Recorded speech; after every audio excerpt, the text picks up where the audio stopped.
Salut à tous, bienvenue dans l'atelier. Aujourd'hui, on va parler de cette scie à ruban, ma scie Femi, qui me sert à couper mes profilés d'acier pour mes réalisations. Je vais vous faire un petit retour sur cette scie. Je ne vais pas vous faire un grand détail de l'utilisation de cette scie, mais quelques points de détail et points de vigilance qu'il y a à avoir sur cette scie. Moi, ça fait à peu près 1 an que je l'utilise et j'ai vu quelques points qui paraissent un petit peu intéressants à vous partager pour avoir une utilisation vraiment optimum de cette scie. Donc on se retrouve après quelques secondes de musique pour discuter de cette scie à ruban Femi.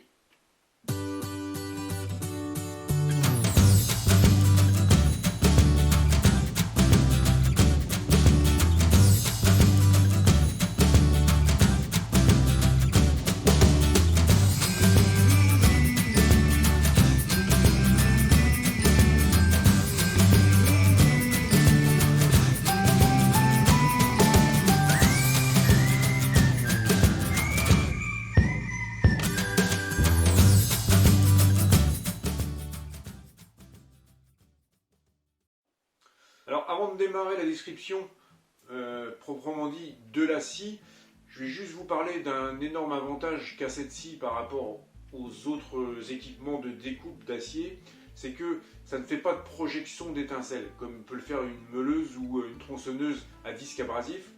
On va se trouver juste avec un peu de limaille autour de la table et un peu à côté ici, mais ça projette rien de corps incandescents, de choses comme ça. Donc dans un atelier, c'est vraiment intéressant déjà ce premier point-là. En termes de bruit, je dirais qu'il faut quand même mettre un casque parce que ça fait toujours un bruit assez strident d'une lame sur de l'acier. Donc là-dessus, c'est un peu comparable. Mais en termes de projection, là-dessus, il n'y a rien du tout. C'est vraiment un gros avantage que je trouve à cette scie. On va passer maintenant à la description de cette scie élément par élément, voir un peu de quoi elle est constituée. Et je vais venir sur ces éléments vous expliquer un peu les différents points de vigilance à avoir, les points particuliers à vraiment tenir compte quand on utilise cette scie. Alors, pour la composition de cette scie, on va d'abord trouver une table assez rigide, ça ne bouge pas, hein, on peut la brider facilement avec des serre-joints sur notre plan de travail. Et même si on veut la laisser à poste fixe, on a des trous de fixation répartis ici, on a 3 trous en tout, pour la fixer si on veut à poste fixe. Sur cette table, on va trouver un étau qui est en fonte d'aluminium. Alors vraiment l'étau il est très bien, il n'y a rien à dire, il fait bien son boulot, il est assez solide, il a une ouverture maximum d'environ 120 à 125 mm. Pour une capacité de coupe qui est indiquée ici à 105 mm, on peut couper un petit peu plus même. Donc l'étau, franchement, il est vraiment très bien, rien à dire. C'est un peu notre référence de la scie, donc c'est par rapport à cet étau qu'on va pouvoir régler nos différents angles de coupe. Ensuite, on va trouver la base qui supporte l'archet. Donc cette base, elle est articulée pour aller de 0 ici à 45 degrés pour faire nos coupes d'angle.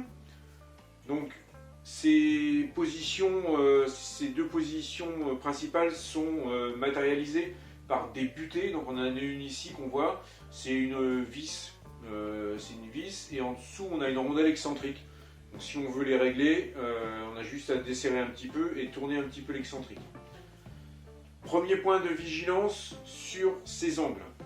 Donc quand on achète la scie, quand on reçoit la scie, elle est censée être réglée. Il y a un petit papier qui dit contrôle qualité passé. Alors moi je m'y suis fié au tout départ et j'ai eu un peu tort parce qu'en final c'est pas réglé du tout. Alors même si on trouve un petit vernier ici qui nous indique qu'on est bien sur le 0 et qu'on est bien sur le 45, le vernier il est plus indicatif que précis. Parce que si on fait vraiment ces mesures, on s'aperçoit qu'on a des petits décalages dans les angles, donc il vaut mieux les refaire. Donc tout simplement, on prend, comme on a une référence ici qui est fixe, qui est l'étau, on vient mettre une équerre dans l'étau, on la serre un petit peu, on vient vérifier par rapport à la semelle de l'équerre, le talon de l'équerre, on vient vérifier comment se situe notre lame, et ensuite on vient la régler, et on vient régler nos butées une fois qu'on a trouvé la position vraiment à 90 degrés. Et on fait la même chose pour les 45 degrés, mais là on va le faire avec des coupes à 45, donc on va tâtonner un petit peu plus. Si on a une fausse équerre, on peut le faire, mais il n'y a pas beaucoup de débattement ici. Donc vous pouvez faire quelques petites coupes à 45 et vérifier qu'on est bien à 90 degrés quand on fait l'assemblage. Donc ça nous sert à venir choisir notre angle de coupe. Notre angle de coupe, une fois qu'on l'a choisi, on va venir serrer la base de l'archer avec cette manette. Alors, un des points à faire attention, un des points de vigilance sur cette scie, ce sont les manettes qui sont toutes en plastique. Donc, malheureusement, ce sont des manettes débrayables puisqu'on ne peut pas faire le tour. Donc, elles sont quand même soumises à un peu de mouvement et un peu de débrayage et embrayage régulier. Donc, il faut les manier avec douceur.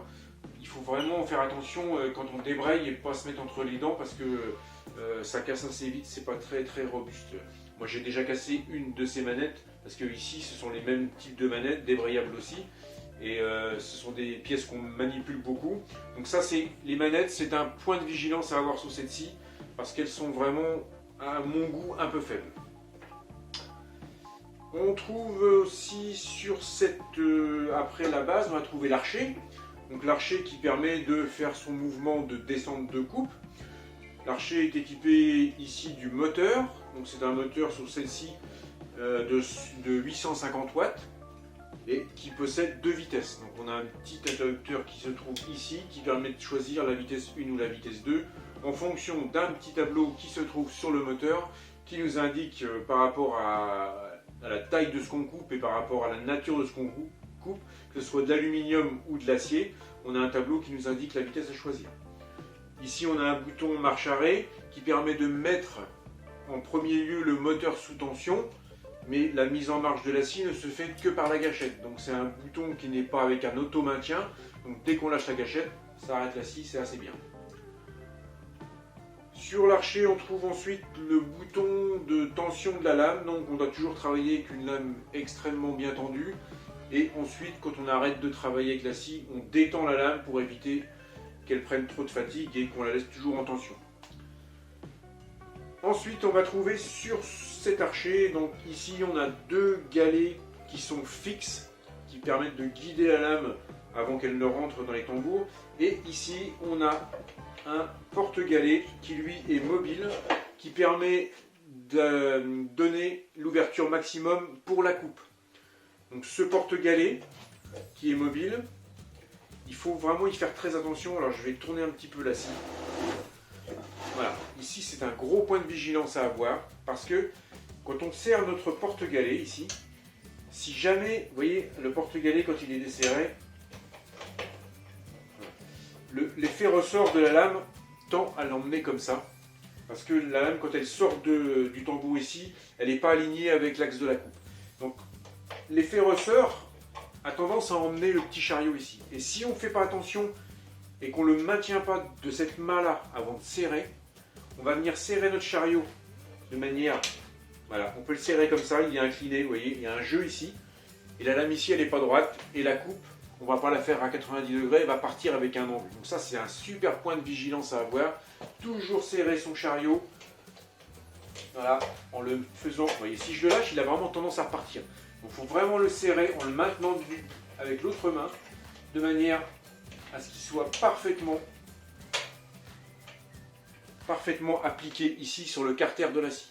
Donc ça c'est un des gros points à faire attention parce que moi ça m'a coûté des coupes et des coupes où je n'arrivais pas à comprendre pourquoi ma coupe elle partait en biais et c'était juste à cause de ce petit porte-galet là qui faisait dériver ma coupe. Voilà un des éléments aussi à être vigilant. Ensuite sur la scie on trouve une butée qui permet de faire des coupes répétitives. C'est-à-dire que c'est réglable. Bon, c'est une butée en plastique sur une tige en acier. Bon, c'est assez pratique parce que quand on a plusieurs morceaux à couper à la même longueur, et bien plutôt que de retracer à chaque fois, on peut se servir de la butée. Ici, on trouve un verrou qui permet de verrouiller l'archer quand on ne s'en sert pas. Ça permet de porter la scie. Ça fait comme une poignée ici. Faire attention ici avec ce verrou, c'est que pendant les coupes, avec les vibrations, il a tendance à avancer tout seul. Et à un moment, si on ne fait pas attention, parce qu'on est souvent concentré sur sa coupe, eh bien, on vient bloquer sur le verrou. Et déjà, on ne peut plus descendre l'archet. Et ensuite, on va venir faire travailler un peu l'articulation ici. Et ce n'est pas toujours très bon. Une fois qu'on a bien vérifié ces réglages, bien vérifié qu'on est bien à 0, qu'on est bien à 45 degrés, on va pouvoir se mettre à travailler avec la scie et on va regarder un peu la capacité de cette scie parce qu'elle est indiquée ici à 105 mm et je vais vous montrer qu'on peut faire un petit peu plus avec cette scie là. Donc là on va parler un petit peu de la capacité théorique de la scie. Alors en maximum ici on nous indique 105 mm, c'est-à-dire c'est la coupe droite qu'on peut faire ici en largeur maximum. Alors j'ai testé pour vous. La coupe maximum que l'on peut faire réellement, c'est 115 mm. C'est-à-dire que l'ouverture de l'étau permet une ouverture à 125 mm, mais on ne peut pas couper du 125 parce que sinon, quand on est ouvert au maximum, les galets, même si on ouvre, si on recule le porte-galet au maximum, les galets de guidage ici viennent en interférence avec l'arrière du mort mobile ici.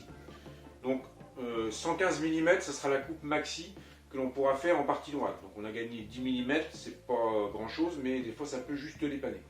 Là où c'est intéressant, c'est qu'ici on a un petit tableau qui nous indique les différents types de coupes que l'on peut faire. Et je vais revenir surtout sur une coupe quand on est à 45 degrés et que l'on veut couper du profilé carré. On nous indique que le maximum que l'on puisse faire, c'est 68 par 68. Alors là, moi j'ai fait des essais et justement, on peut faire du 80 par 80. Et c'est là où c'est intéressant parce qu'on passe de 68 à 80 mm. Alors, pour couper du 80, quand on fait une coupe droite, il n'y a aucun souci, on est en dessous des 105 mm, on pourra largement couper du 80. Moi j'avais envie de couper du 80 à 45 degrés. Parce que ça m'intéressait, parce que moi je me sers beaucoup de 80, et j'ai envie de couper ça à 45 degrés. Alors, si on se met... Je vais en mettre à 45 degrés. Si on se met comme ça, qu'on est en plein tube à 45 degrés, ça ne le fera pas. Parce que là, comme tout à l'heure je vous disais, les galets qui sont ici vont venir toucher sur l'arrondi du profilé ici. Ça ne passera pas. Par contre, ce que l'on peut faire, quand on veut couper du tube de cette dimension-là et faire des assemblages à 45 degrés, on coupe une surlongueur, on coupe nos parties droites, on va couper une légère surlongueur de 5 ou 10 mm, et ensuite, on va venir se mettre en extrémité et on va pouvoir faire notre coupe en extrémité de tube comme ça. Et quand on vient faire mourir la coupe ici à 5 ou 10 mm de l'extrémité que l'on aura fait en surlongueur, eh bien ça passe. On peut couper, vous voyez, j'en ai une ici. Donc cette coupe là, elle a été faite avec, j'ai laissé à peu près 5 mm ici au bout. Et je peux facilement couper ma coupe à 45 degrés sans aucun souci. Donc ça c'est quand même intéressant de le savoir parce que des profilés de cette taille-là, ça peut être intéressant de pouvoir les couper. Donc voilà, je voulais revenir sur ce point-là aussi. Si on se fie à ça, on pourra couper que du 68 par 68. Alors on peut bien évidemment couper tout ce qui est en dessous, hein, tous les tailles en dessous, ça le fait forcément. Mais voilà, c'est un point que je voulais vous donner aussi comme indication. Quoi dire d'autre sur cette scie? Alors honnêtement, moi j'en suis très content. Je vais vous faire une petite conclusion pour vous dire un peu ce que j'en pense réellement. Je vais juste finir cette partie-là en vous parlant du changement de lame. Le changement de lame, il est très simple. On a juste à retirer le carter qui est ici. Donc on a 4 vis sur le carter. Les vis en plus sont prisonnières du carter, donc c'est super facile, elles ne tombent pas quand on les enlève. On enlève donc cette partie-là, le carter, on trouve la lame qui est entourée sur les 2 tambours. Une fois qu'on l'a bien étendue, il suffit de venir la remettre sur les tambours. Le point le plus compliqué, donc mettez des gants, c'est de venir la renquiller dans les 2 galets parce qu'elles sont bien serrées. Donc là il y a un peu de serrage au niveau des galets, donc il faut forcer un petit peu pour la remettre dans les 2 galets. Les lames sur cette scie donc est une 105 mm, donc c'est des lames de 1335 mm de longueur développée, elles font 13 mm de hauteur, elles font 0,6 mm d'épaisseur. Et moi j'ai choisi là pour cette fois-ci des lames qui ont 8 à 12 dents par pouce. Donc c'est des lames assez fines avec beaucoup de denture et c'est un peu polyvalent pour couper ce qu'on veut couper, hein. Ça coupe très bien l'acier, l'inox, il n'y a pas de souci, l'aluminium, ça fait un peu tout. L'usure des lames, alors moi je n'use pas beaucoup de lames mais je les casse. Et je les casse notamment, faut faire attention aussi, quand on est sur une fin de coupe, quand la pièce est quasiment coupée, qu'on est donc un peu en train de forcer sur l'archet, et que la pièce elle a tendance elle est quasiment à la fin, parce que quand on est sur du plat comme ça, c'est un peu plus long et un peu plus dur. Donc quand la pièce elle tombe, et ben, comme on est en train de forcer, l'archet il a tendance à partir tout seul d'un coup, et on vient heurter la pièce que l'on a coupée avec les dents, et là ben, on casse 2-3 dents, et là c'est foutu, la lame elle est bonne à changer. Alors j'ai pas vraiment eu de lames qui se sont réellement usées à travailler, mais j'ai plus des lames qui se sont cassées à cause de ça. Donc ça c'est pareil, faire attention quand on arrive en fin de coupe, moins forcer sur l'archet et bien retenir la pièce qui descend, qui tombe ici, et pour éviter que l'archet vienne la heurter. Donc voilà, je vais faire une petite conclusion sur cette scie, vous dire réellement ce que j'en pense, quels sont ses avantages. Et puis voilà, vous aurez découvert, et si jamais vous avez envie de vous la procurer, je vous donne un peu toutes les infos. Alors on arrive à la fin de la vidéo. Alors j'ai décidé de ne pas faire de coupe avec la scie dans cette vidéo parce que ça n'a pas un énorme intérêt. Ça fait beaucoup de bruit et en final ça n'apporte pas grand chose. Juste à titre indicatif, pour couper un tube de 80 comme ça par exemple, sans forcer de trop, parce que moi je force pas de trop sur l'archet non plus, je laisse le temps à la lame de faire son travail. Il faut environ une petite minute. Vous voyez, c'est quand même pas très long. Donc si je résume un petit peu les différents points de vigilance sur cette scie, comme je vous ai dit, donc bien vérifier ses positions remarquables de 0 et de 45 degrés, et ne pas hésiter à reprendre les réglages débutés même quand la scie elle est neuve, parce que c'est pas toujours bien réglé. Faire attention quand on manipule ses poignets, parce que ça reste assez fragile, comme celle-ci ici.